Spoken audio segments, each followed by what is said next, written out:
오늘 민수기 17장을 공부할 텐데요. 민수기 17장은 16, 17, 18장 해서 고라 자손의 반역과 그에 대한 하나님의 해결책 이야기의 한 부분입니다. 17장은 아론의 쌍난 지팡이로 잘 알려져 있는데요. 이것은 16장의 배경에서 봐야 됩니다. 고라 자손이 레윈이었는데요. 제사장이 되려는 마음, 높아지려는 마음이 있었습니다. 르우벤 자손이 다단과 아비람이 모세를 비난할 때 왕이 되려고 비난했습니다. 자기들이 그런 위치에 있길 원했던 겁니다. 또 250명의 방백이 향로를 들고 분향하려다가 죽임을 당했습니다.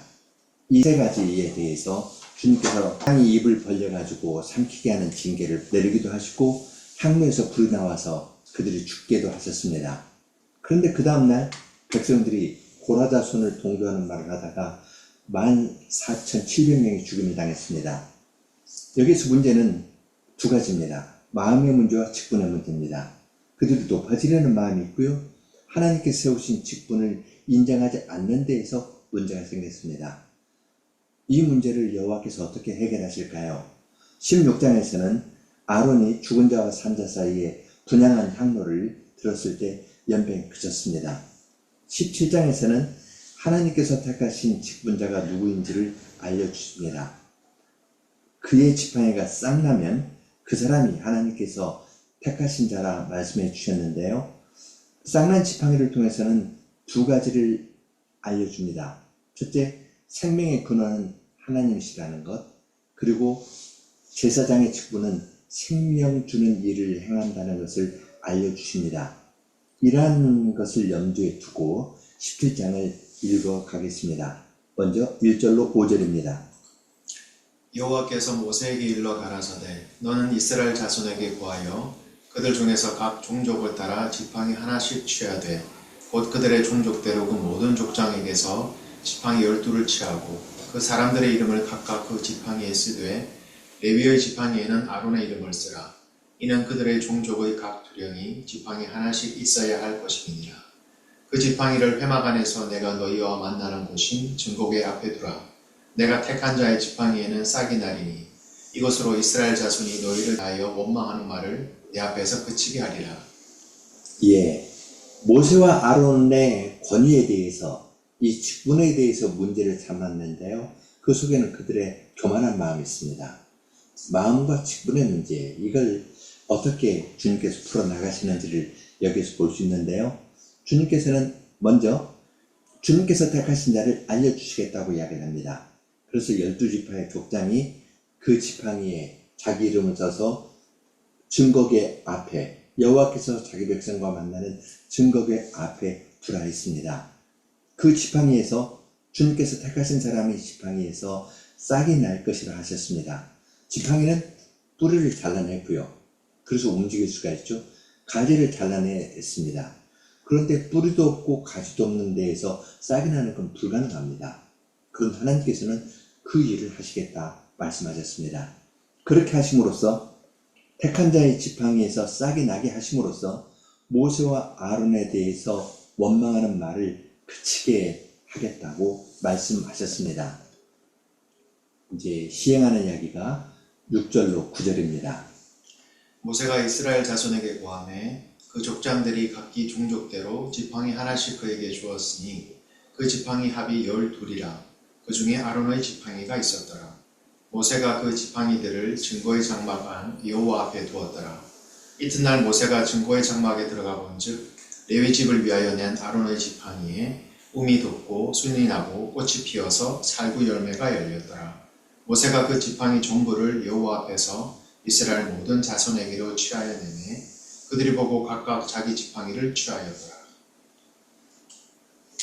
하나님께서 말씀하신 대로 이스라엘 12지파가요, 각기 족장의 지팡이를 가져오고 거기 이름을 써서 여호와 앞에 두었습니다. 그랬는데 아론의 지팡이에서 우미 돋고 싹이 나고 꽃이 피고 열매가 맺히는 일이 하루 사이에 일어났습니다. 열매를 맺는 일은 1년에 한 번 있는 거거든요. 봄에 우미 돋고 싹이 나고 꽃이 초여름에 피었다가 가을에 열매를 맺는 겁니다. 그 일이 하루 사이에 일어났습니다. 또 그것은 뿌리가 있고 양분이 공급받아야 되는데 그냥 하루 사이에 마른 막대기에서 움도 돋고 싹이 나고 꽃이 피고 열매가 맺혔습니다. 어떻게 되었을지 참 생각하기 어렵습니다. 하나님께서는 처음에는 내가 택한 자의 지팡이에서 싹이 나게 하겠다 말씀하셨는데 실제로 이루어지는 것은 싹이 나는 정도가 아니라 꽃도 피고 열매를 맺게 하셨습니다. 마른 나무에 생명이 돌아오고 그리고 열매까지 맺히는 일을 하였습니다. 그 사실을 이스라엘 백성들 앞에 다 보여주었습니다. 지팡이를 그들 앞에 내놓으니까 자기 이름 보고 자기 지팡이를 가져갔거든요. 그들의 지팡이는 여전히 마른 막대기에 불과했는데 아론의 지팡이는 움도 돋고 싹이 나고 꽃도 피고 열매도 맺혀 있는 그런 지팡이였습니다. 살구나무 열매가 있는 그러한 지팡이를 아론은 받게 되었습니다. 그러면 어떻게 될까요? 10절 11절입니다. 여호와께서 또 모세에게 이르시되 아론의 지팡이는 증거궤 앞으로 도로 가져다가 거기 간직하여 패역한 자에 대한 표징이 되게 하여 그들로 내게 대한 원망을 그치고 죽지 않게 할지니라. 모세가 곧 그같이 하되 여호와께서 자기에게 명하신 대로 하였더라.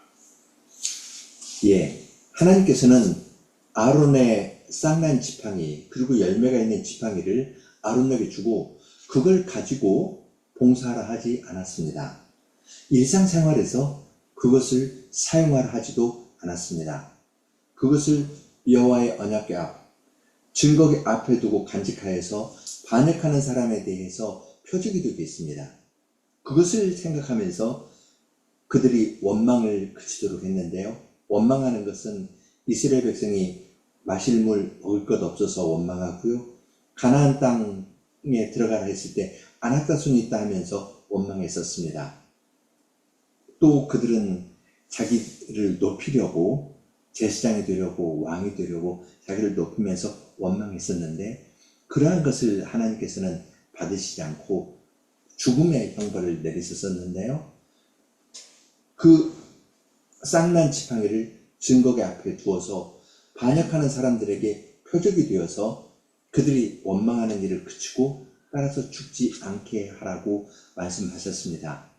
그러니까 여호와께서 그렇게 말씀하시니까 모세가 그대로 행했거든요. 아론의 쌍난 지팡이를 증거궤 앞에 계속 두었습니다. 지팡이의 주인인 아론을 높이는 것 아니라 생명의 원천이신 여호와를 가리키는 것을 여기에서 볼 수 있습니다.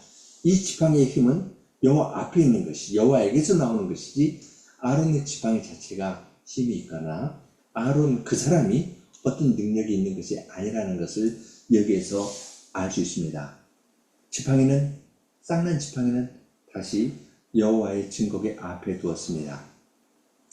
이스라엘 백성의 태도를 12절 13절에서 봅니다. 이스라엘 자손이 모세에게 말하여 가로되 보소서 우리는 죽게 되었나이다. 망하게 되었나이다. 다 망하게 되었나이다. 가까이 나아가는 자 곧 여호와의 성막에 가까이 나아가는 자마다 다 죽사오니 우리가 다 망하여야 하리이까. 예, 이 이적을 보고요. 쌍난 지팡이와 열매 맺힌 이적을 본 이스라엘의 말은 우리가 죽게 되었습니다. 망하게 되었습니다.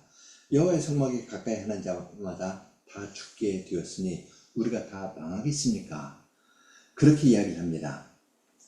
어떻든 간에 아론과 그의 후손 위에는 성소에 들어갈 수 없다는 것을 이들은 확실하게 알았습니다. 그런데 우리가 다 망하여야 하리까? 이렇게 말하는 데 있어서는 여호와 앞에 적극적으로 나아가겠다는 뜻이 없습니다. 나아가지 않겠다는 뜻도 담겨 있습니다. 이제 이 문제는 18장에서 조금 더 다릅니다.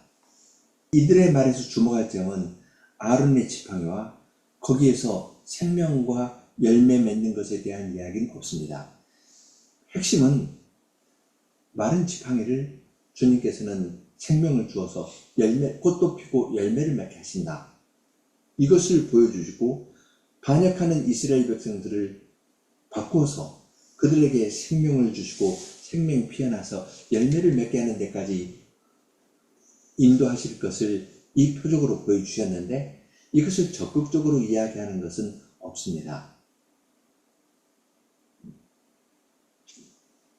여기서 이제 생각할 것을 한 세 가지 볼 수 있는데요.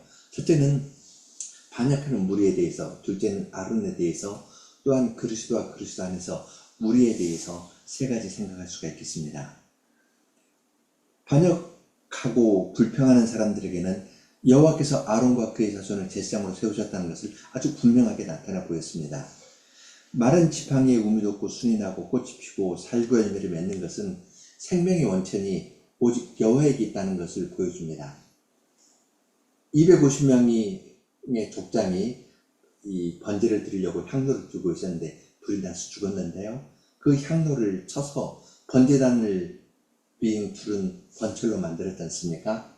이것과 그리고 지성소의 쌍난 지팡이는 여호와께서 세우신 질서를 무시하고 불평하는 사람은 죽음에 해당한다. 이 사실을 분명하게 알려주었을 것입니다. 또한 이것이 아론에게 보여주신 사실이 있습니다.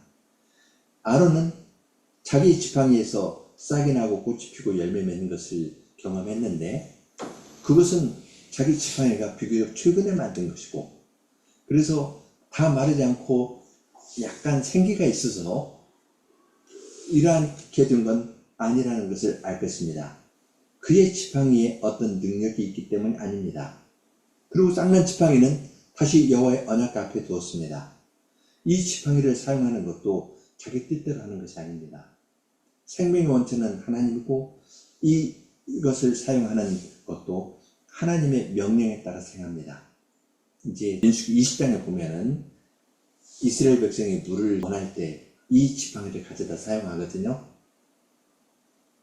지팡이를 사용하는 것도 자기 마음대로 행하는 것이 아닙니다.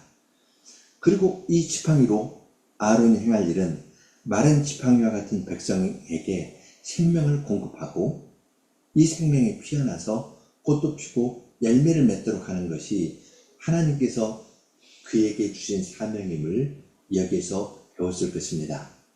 아마 아론은 새로운 지팡이를 마련했을 겁니다. 자기가 쓰던 것은 여호와의 언약 앞에 두고요. 새로운 지팡이를 마련하고 힘의 원천은 여호와에게 있다. 그분이 우리를 새롭게 하신다는 것을 생각했을 겁니다. 히브리서 9장 4절에서는 아론의 쌍난 지팡이가 언약궤에 있었다는 이야기를 합니다. 거기는 언약궤 안에 있었다고 뭉뚱그려서 표현했는데요. 그리고 처음 성소가 모형이고 그리스도를 가리킨다고 이야기합니다. 과연 아론의 쌍난 지팡이가 표시하는 그 생명과 열매는 나는 생명이요 나는 부활이니 나로 말미암다고 아버지께로 올 자가 없다. 나는 양을 위해서 목숨을 버리노라 말씀하신 주님에게서 내가 온 것은 양으로 생명을 얻게 하고 더 풍성히 얻게 하려 함이라 라고 말씀하신 예수님에게서 완성이 되는 것을 볼 수 있습니다. 따라서 오늘날도 복음 전파자의 일은 자기의 뛰어난 학식이나 신학적인 통찰력이나 현실적인 지혜나 조직력을 제시하는 것이 아니라 여호와를 의지하여서 생명을 전하고 열매 맺게 하는 일이 오늘날 그리스도에게 의해서 보냄을 받은 복음 전파자의 일이라는 것을 여기에서 생각할 수 있습니다. 이 복음 전파자는 그 점에서 짐을 굉장히 져야 되는 건데요. 이것은 민수기 18장에서 계속 가르쳐 주고 줍니다. 함께 기도하겠습니다. 하늘에 계신 하나님, 이스라엘 백성이 주님에 대해서 불평하고 반역하고 높아지려는 마음을 품고 높아지려는 마음을 품은 사람들이 큰 무리를 이루어서 모세와 아론을 대적하고 주님을 대적하는 데까지 나아갔습니다. 그러한 때 주님께서는 땅을 사용하여서 불을 사용하여서 주님의 엄유를 나타내기도 하셨지만은 그러한 교만한 마음들, 반역하는 마음들에 대해서 주님께서는 주님께서 세우신 직분자가 누구인지를 분명히 보여주시고 그 직분자가 행하는 일이 무엇인가를 아론의 쌍난 지팡이를 통해 알려주셨습니다. 생명의 힘이 사람에게 있는 것이 아니고 주님에게 있고 주님께서 마른 막대기와 같은 자들도 바꾸어서 생명을 주시고 또한 열매를 맺게 하는 데까지 이르게 하여 주신다는 것을 이 사건을 통해 알려주셨고 그리스도 안에서 저희에게 말씀해 주십니다. 지금도 주님의 교회 안에 직분자를 주시고 직분자를 통하여 직분자는 마른 막대기와 같고 힘은 없지만 주님께서 생명이 되시기 때문에 연약한 사람을 통하여 죄와 허물로 죽은 자들에게 생명을 공급하는 일을 계속 행하심을 저희들이 믿습니다. 주님께서 정하신 이 일을 저희 가운데에서 능력 있게 이루어 가시고 저희는 그 일에 겸손히 수용되는 종으로 저희의 본분을 잘 감당하도록 은혜를 내려 주시옵소서. 예수님 이름으로 기도합니다. 아멘.